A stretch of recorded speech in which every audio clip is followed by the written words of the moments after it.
కొన్నిసార్లు ఆత్మీయుల ప్రేమ నిద్రపోయేటట్టు దేవుడే చేస్తాడు. ఎందుకంటే నీ కళ్ళు తెరవటానికి. ఇంకా చెప్పాలంటే కొన్నిసార్లు ఆత్మీయులు అనుకున్న వాళ్ళే నిన్ను ద్వేషించే పరిస్థితి కూడా రప్పిస్తాడు.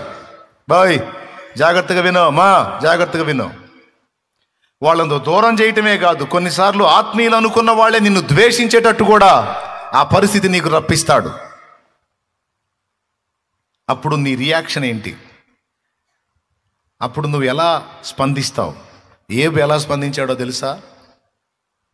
మొత్తం ఆయన విడిచిపోయినా ఏబు కృంగిపోలా, దేవుని పాదాలే పట్టుకున్నాడు. దేవుని పాదాలే పట్టుకున్నాడండి. నన్ను వాళ్ళు పలకరించలేదు, వీళ్ళు పలకరించలేదు, నన్ను వాళ్ళు వదిలేశారు, వీళ్ళు వదిలేశారు, నా అన్నదమ్ములు పట్టించుకోలేదు, అక్క చెల్లెండ్రు పట్టించుకోలేదు, పరిచయస్తులు పట్టించుకోలేదు, వాళ్ళు పట్టించుకోలేదు, వీళ్ళు పట్టించుకోలేదని ఎవ్వడి మీద యాష్టపోలా, విలపించలా, కృంగిపోలా, నిరాశపడలా, చచ్చిపోవాలో బతకాలో అనుకోలా. కొంతమంది మైండ్ ఎలా ఉంటుందో తెలుసా? వాళ్ళోళ్ళు పట్టించుకోలేదనుకో, చీర తీసుకెళ్ళి ఫ్యాన్కి వేసుకుంటారు. ఎందుకు వేసుకుంటున్నావు అంటే, నన్ను అందరూ వదిలేశారు, ఇంకెందుకు బతకాలి నేను? నన్ను అందరూ వదిలేశారు, ఇంకెందుకు బతకాలి? నన్ను ఎవరు పట్టించుకోవట్లా, నా అన్న వాళ్ళందరూ నన్ను వదిలేశారు, ఇంక నేను ఎవరి కోసం బతకాలి, ఎందుకు బతకాలి? నేను బతకను. ఆ చీర ఒకటి దొరికిద్ది, అది తీసుకెళ్ళటం, ఫ్యాన్ కట్టడం. దరిద్రులు, ఆత్మీయ దరిద్రులు. ఏమనుకోవకండి, ఇంతకుముందు ఎప్పుడన్నా గడితే దేవునికి స్తోత్రం. దరిద్రం కదా, ఆత్మీయ దరిద్రం కదా. పనికి మాలిన ముఖమా? కావాలనే కొంతమందిని ఎడం చేస్తాడు దేవుడు. గుండె ఎలా ఉండాలో తెలుసా? గుండె, లోకమంతయు నన్ను విడచినా నీ నుండి వేరు చేయవు ప్రభువా, నీ నుండి వేరు చేయవు. లోకమంతయు నన్ను విడచినా, లోకమంతయు నన్ను విడచినా నీ నుండి వేరు చేయవు ప్రభువా, నీ నుండి వేరు చేయవు. దేవునికి మహిమ. పోనీ పలకరించకపోతే ఇంకా నాకేం దిక్కు లేదా అయింది, ప్రేమించకపోతే ఇంకా నాకేం గతి లేదా అయింది. నా దగ్గర ఉంటే తిని నన్ను ప్రేమించే ఈ పనికి మాలిన రకాలు నాకెందుక?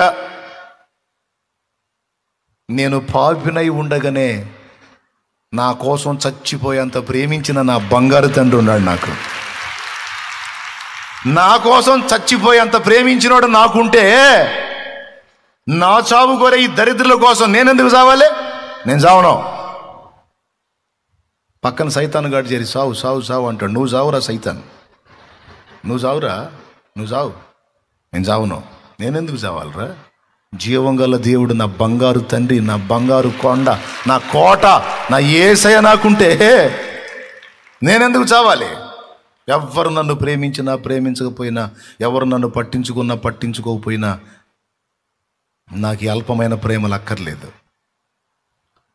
ఈ లోకమంతా నన్ను వదిలేసిన నిన్ను నా ప్రభుతో బతికేస్తా, ప్రభు కోసం బతుకుతా. ఎప్పటి కోసం? ఈ దరిద్రుల కోసం కష్టపడ్డా, ఇలా ప్రేమలు నిజమని కష్టపడ్డా, ఇదంతా బుష్ అని తేలిపోయింది. ఇప్పుడు నన్ను ప్రేమించి నా కోసం ప్రాణం పెట్టిన నా యేసయ్య కోసం బతుకుతా.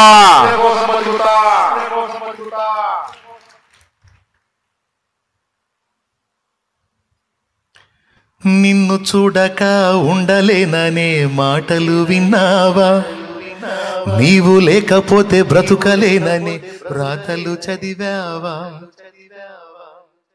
నిన్ను చూడక ఉండలేననే మాటలు విన్నావా? నీవు లేకపోతే బ్రతుకలేననే రాతలు చదివావా? ప్రేమంటేనే తెలియని మనుషుల గారడి చెల్లెమ్మ, ప్రేమ పేరుతో మోసపోతే అది ఆరడి బ్రతుకమ్మా. ప్రేమంటేనే తెలియని మనుషుల గారడి చెల్లెమ్మ, ప్రేమ పేరుతో మోసపోతే అది ఆరడి బ్రతుకమ్మా. నీతి మాలిన మనుషుల ప్రేమలు నిజమనుకోకమ్మా. ఎండమావిలో ఎన్నడు దాహం తీరదే చెల్లెమ్మా. కళ్ళ ఎరుగని తెల్ల పావురమ పైకెగిరావా. కఠినమైన ఈ లోక పోకడ కానకయున్నావా. తెల్ల పావురమ పైకెగిరావా. కఠినమైన ఈ లోకపు పోకడ కానక ఉన్నావా. అయ్యో పావురమా, ఓ పావురమా. తెల్ల ఎరుగని తెల్ల పావురమ పైకెగిరావా. ఈ లోకపు పోకడ కానకయున్నావా. నీ కొరకే తన ప్రాణము పెట్టిన ప్రేమను చూడమ్మా. నిన్ను చూడక ఉండలేని ఆ ప్రేమే నిజమమ్మా. నీ కొరకే తన ప్రాణము పెట్టిన ప్రేమను చూడమ్మా. నిన్ను చూడక ఉండలేని ఆ ప్రేమే నిజమమ్మా. అందరూ నిన్ను మరచిన గాని మరువని స్నేహితుడే. కొందరిలాగా మధ్యలో నిన్ను విడువని ప్రేమికుడే. అందరూ నిన్ను మరచిన గాని మరువని స్నేహితుడే.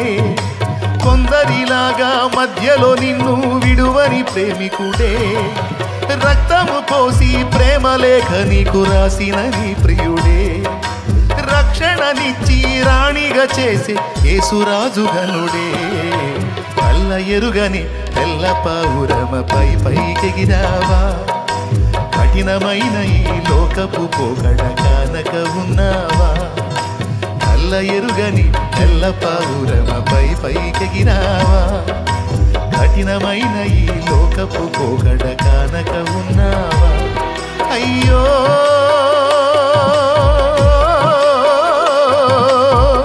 పావురమా, ఓ పావురమా.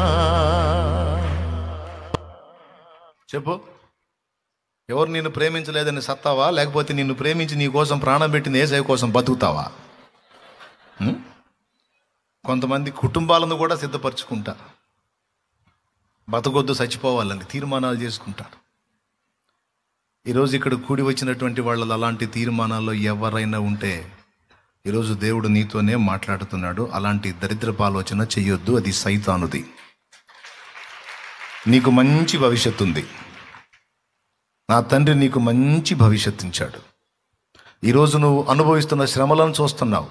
దీని తర్వాత దేవుడు నీకు ఇవ్వబోతున్న మహిమను చూడట్లా. నువ్వు తొందరపాటున అలాంటి పిచ్చి ఆలోచనలు చేసి దేవుడు నీకు ఇచ్చిన బంగారు భవిష్యత్తుని పాడు చేసుకోవద్దు. నా తమ్ముడా, నా చెల్లి, ఎవరు అలాంటి ఆలోచనల చేత శోధించబడుతున్నారో ప్రేమతో చెప్తున్నా, నువ్వు దిక్కు లేని వాడివి కాదు.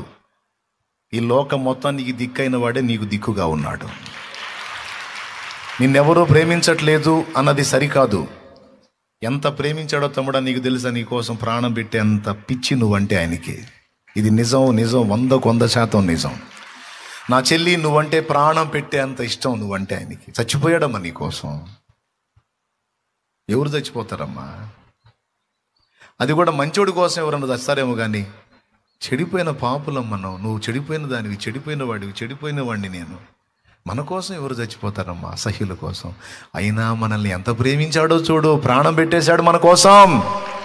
ప్రాణం పెట్టేశాడు నీ కోసం తమ్ముడా. ఇప్పుడు నువ్వు కొంచెం ఆటుపోట్లు ఎదుర్కొంటే చావేది ఇంకా లేదా? ఎవరనుకున్నారు దావీదు మహారాజు అవుతాడని? ఎవరనుకున్నారు యోసేపు ఐగుప్తుని వెళ్తాడని? ఎవరనుకున్నారండి? కాళ్ళ ముందు చూపు చూడవాకు. నా తండ్రి నీకు బ్రైట్ ఫ్యూచర్ సిద్ధపరిచాడు. అందమైన భవిష్యత్తు, శ్రేష్టమైన భవిష్యత్తు. అనేకులకు దీవెనకరమైన పాత్రమవుతావు నువ్వు. నా దేవుడు నా దేవుడు నా దేవుడు మాట్లాడుతున్నాడు. నిన్ను చుట్టినటువంటి ప్రతికూల పరిస్థితుల్లో నా అన్నవారంతా నిన్ను నిందించి త్రోసేసి వెళ్ళిపోయినా, నిన్నెవరు పలకరించకపోయినా, పట్టించుకోకపోయినా, గుర్తుపెట్టుకో, ఇవన్నీ రేపు నీకు సాక్ష్యాలు. ఈ చేదైన అనుభవాలు రేపు నీకు కమ్మని మధురమైన సాక్ష్యాలు. ఇవన్నీ నువ్వు చెప్పుకోవడానికి సాక్ష్యాలు. ఇవన్నీ నువ్వు ఆయన వైపు చూడు, ఆయన మీదే అనుకో. నీకెవరు లేకపోవటం ఏంటి? నిన్నెవరు నిర్మించుకున్నారు తల్లి? నీకు ముక్కు ఎవరు ఇచ్చారా? నీ ముక్కు అలా ఉండాలని ఎవరు డిజైన్ చేశారు? నీ కళ్ళు ఎవరు ఇచ్చారా? నీకు ఆ పళ్ళు ఎవరు ఇచ్చారు? నీకు ఆ పెదవులు ఎవరు నిర్మించారు? నీ ముఖ చిత్రాన్ని ఎవరు రూపొందించారు? ఎంత ఇష్టపడి చేసుకున్నాడమ్మా నిన్ను, ఎంత ఇష్టపడి నిర్మించుకున్నాడు తమ్ముడా నిన్ను. ఇన్ని సంవత్సరాలు కంటికి రెప్పలా కాపాడుకున్నాడు. ఇప్పుడు నువ్వు చావును వెతుకుతున్నావేంటి? ఆయన లేడా? నమ్మలేవా? నిజం కాదా? కొంతమంది మరణాపేక్షతో వచ్చిన వాళ్ళు ఉన్నారు. అందుకే పరిశుద్ధాత్మ దేవుడు ఈ మాటలు పలికిస్తున్నాడు. అలాంటి ఆలోచన చేయొద్దు తల్లి, చేయొద్దు.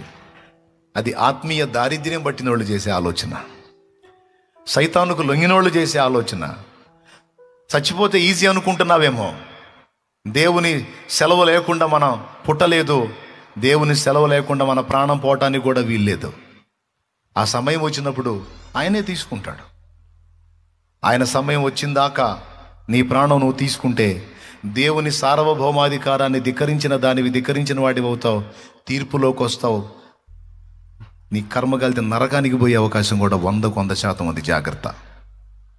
చచ్చిపోతే ఈజీ అనుకుంటున్నావేమో, పోతావు నరకానికి. ఈజీ కాదు. 5 నిమిషాలు కళ్ళు మూసుకుంటే సావచ్చు, అది పెద్ద చాకిరీ కాదు. కానీ తర్వాత ఉంటుంది. ఎందుకు ఆ కర్మ? ఎందుకు? నీకు నా తండ్రి లేకపోతేగా, నా ప్రభు లేకపోతేగా. మనుషుల మనసులలో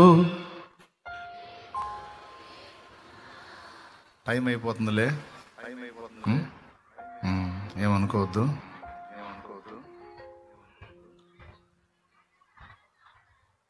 మీరేం పాడమంటారు? టైం ఏం పరిగెత్తుతున్నాడా? మళ్ళీ అసలుగా రేపు కూటం ఉంది. మళ్ళీ మీరు అలసిపోతే రేపు రారు మళ్ళీ. మీరు అసలుకే మొక్క కంటే మెత్తనోళ్ళు. సరే పాడమంటారు కాబట్టి పాడుతున్నా. మనుషుల మనసులలో ఏ చోటు లేకున్నా మంచిదైన నీ మదిలో నాకు చోటునిచ్చావు.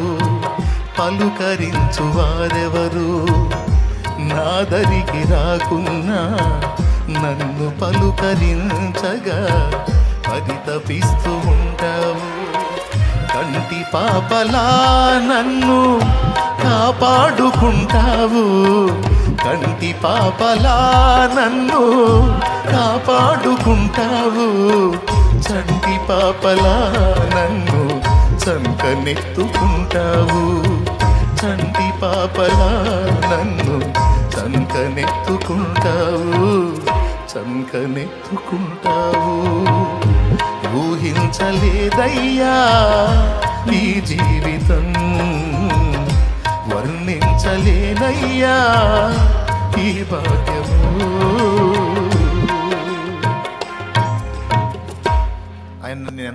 ఆయన నిన్ను ఎంత ప్రేమిస్తున్నాడో చూడు.